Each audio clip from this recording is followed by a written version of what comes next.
사실 저희도 치료를 받으려고 치과 체어에 누우면 무섭습니다. 최근에는요, 수면 치료를 하는 치과들이 많이 있습니다. 수면을 하신 경우에 오히려 회복 속도가 빨라지는 경우를 흔히 볼 수 있거든요. 평소에 치과 공포증이 좀 심해서 치료를 받기가 겁나는데 이 방법이 없는 걸까요? 치과 치료 생각만 해도 무섭죠. 사실 저희도 치료를 받으려고 치과 체어에 누우면 무섭습니다. 치과 공포증은 누구에게도 피해갈 수 없는 가장 무서운 공포 중에 하나인 것 같습니다. 그래서 요즘 최근에는요, 치과에서 많이들 수면 치료를 권해드리기도 하고 수면 치료를 하는 치과들이 많이 있습니다. 그래서 수면 치료를 받으시면 아무래도 좀 치과 공포증을 좀 극복을 하시고 편안하게 치료를 받을 수 있는 방법이 될 것 같아요. 정확하게는 의식하 진정이라고 하는데요.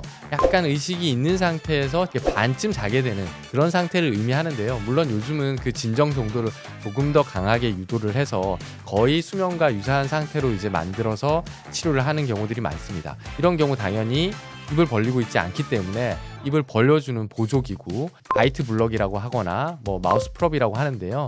이런 장치들을 껴서 입이 다물어지지 않게 하고 치료를 하게 됩니다. 치과에서 하는 의식하 진정 요법은요, 크게는 경구 진정법 그리고 정주 진정법 이렇게 두 가지로 나눌 수가 있는데요. 경구 진정이라 하면 먹는 약물을 통해서 먹어서 수면을 유도하는 방식이고요. 정주 진정이라고 하면 쉽게 링거라고 아시죠? 혈관을 통해서 빠르게 직접적으로 약물을 투여해서 수면을 유도하는 방법을 말합니다. 그럼 치과에서 하는 수면 마취는 보통 어떤 식으로 진행하게 되나요?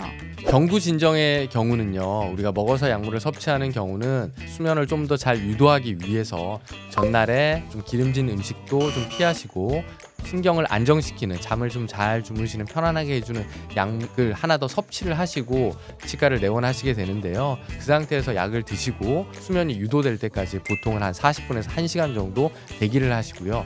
그렇게 해서 수면이 유도된 이후에 마취를 하고 치과 치료를 하게 됩니다. 반면에 정주 진정법을 선택을 하시게 되면 공복을 6시간에서 8시간 정도 유지를 하고 오신다면 바로 정주 진정법을 시행할 수 있고요. 이 경우에는 우리가 약물을 투여하자마자 바로 수면이 유도되고요. 치과 치료를 하실 수가 있습니다. 깨어날 때는요, 두 가지 방법 동일하게 한 30분에서 1시간 정도 지속되거든요. 쉬고 계시면서 저절로 이렇게 수면이 깨기도 하고요. 위급 상황이 생겼을 때는 프르마제닌이라는 기량제가 있습니다. 해독제가 있는 거죠. 긴급 상황이 생겼을 때는 빠르게 수면에서 회복될 수 있도록 할 수가 있습니다. 대장 내시경이나 위내시경을 하실 때는 프로포폴을 많이 쓰는 걸로 알고 있습니다. 치과에서 쓰는 대부분의 정주 진정 수면 유도 방법에는 프로포폴을 쓰지는 않습니다. 미다졸람 계열의 약물들을 쓰게 되는데요.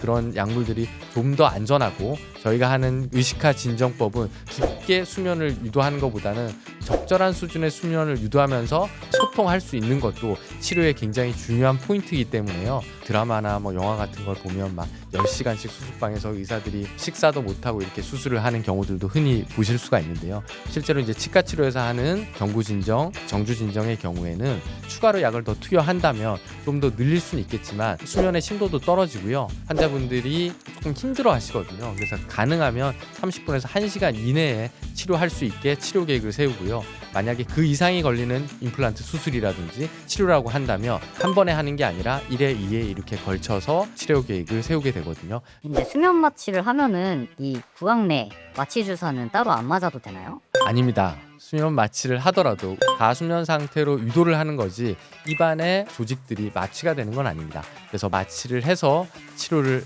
하게 됩니다. 하지만 이제 정주 진정에 같은 경우 여러 가지 약물을 쓰는데 저 같은 경우에는 케타민이라는 약간 마약성 진통제 성분을 같이 쓰는데요. 케타민을 투여하게 되면 미다졸람의 효과가 증가하기도 하고 또 환자분들이 처음에 마취를 했을 때 통증도 많이 감소하기 때문에 훨씬 편안하게 받으실 수도 있고요. 경구 진정인 경우에도 우리가 미다졸람 같은 약물들은 기억 상실 효과가 있습니다. 수면에서 회복되고 난 이후에는 그냥 한숨 편안하게 잤다고 생각하시기 때문에 치료받는 동안 이렇게 많이 힘주고 긴장하고 계시잖아요. 그런 부분들이 해소돼서 수면을 하신 경우에 오히려 회복 속도가 빨라지는 경우를 흔히 볼 수 있거든요. 아무래도 긴장감이 덜해서 생기는 게 아닌가 저도 생각하고 있습니다.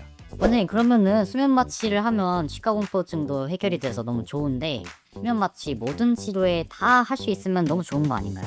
다 할 수 있으면 매우 좋겠지만 필요한 장비들이 있고 수면에 대한 경험이 있거나 숙달된 이런 의료진이 있어야지 되는데요. 그런 치과를 가셔야 되고, 그렇다고 하더라도 매번 뭐 신경치료를 한다거나 간단한 충치치료를 하면서 매번 진행을 하기에는 신체적인 좀 부담도 있을 수 있고요. 우리가 협조도가 있어야지 치료의 완성도를 높일 수가 있습니다. 환자분들이 이렇게 보철물을 넣고 뭐 레진 충전을 하고 교합을 확인한다거나 이런 걸 했을 때 자고 있는 상태에서 그런 것들을 확인하고 맞춰주기는 좀 불가능하거든요. 그런 진료들은 오히려 환자분들이 의식이 있고 저희가 요구하는 것들을 수행해 줬을 때 치료를 깔끔하게 마무리할 수 있기 때문에, 그런 경우는 당연히 수면이 아닌 비수면 상태에서 치료를 받는 것들을 권장하고요.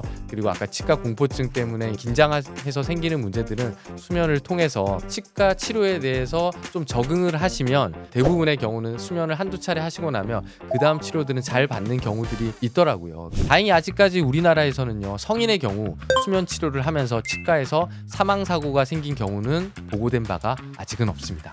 적절한 장비를 갖추고 있고 아까 말씀드린 것처럼 기량제를 준비하고 있다면 굉장히 안전하게 치료를 할 수 있기 때문에 요즘은 수면 치료를 저는 많이 권해드리고 있습니다. 그리고 중요한 건 본인의 전신질환이라든지 약물에 대한 알러지가 있다면 꼭 시술 전에 말씀을 해주셔야 됩니다. 이런 것들이 파악이 안 되고 잘못된 수면이 유도되면 문제가 치료 중에 생길 수 있거든요. 오늘은 치과 공포증이 있는 분들이 궁금해하시는 치과 수면 마취에 대해서 설명드렸는데요. 수면 마취라고 해서 모든 게 다 되는 건 아닙니다. 그리고 수면이 잘 유도가 안 되는 분들도 꼭 있거든요. 그래서 주의사항 잘 지켜주시고 미리 병원에서 고지한 내용들을 잘 숙지하셔서 수면 치료를 받으신다면 좋은 결과를 만들 수 있을 것 같습니다. 오늘 내용이 마음에 드셨다면 좋아요와 구독 부탁드리고요. 궁금한 점이 있으시면 댓글 남겨주시면 제가 직접 답해드리도록 하겠습니다. 지금까지 100세 치아 지킴이 정명진이었습니다. 감사합니다.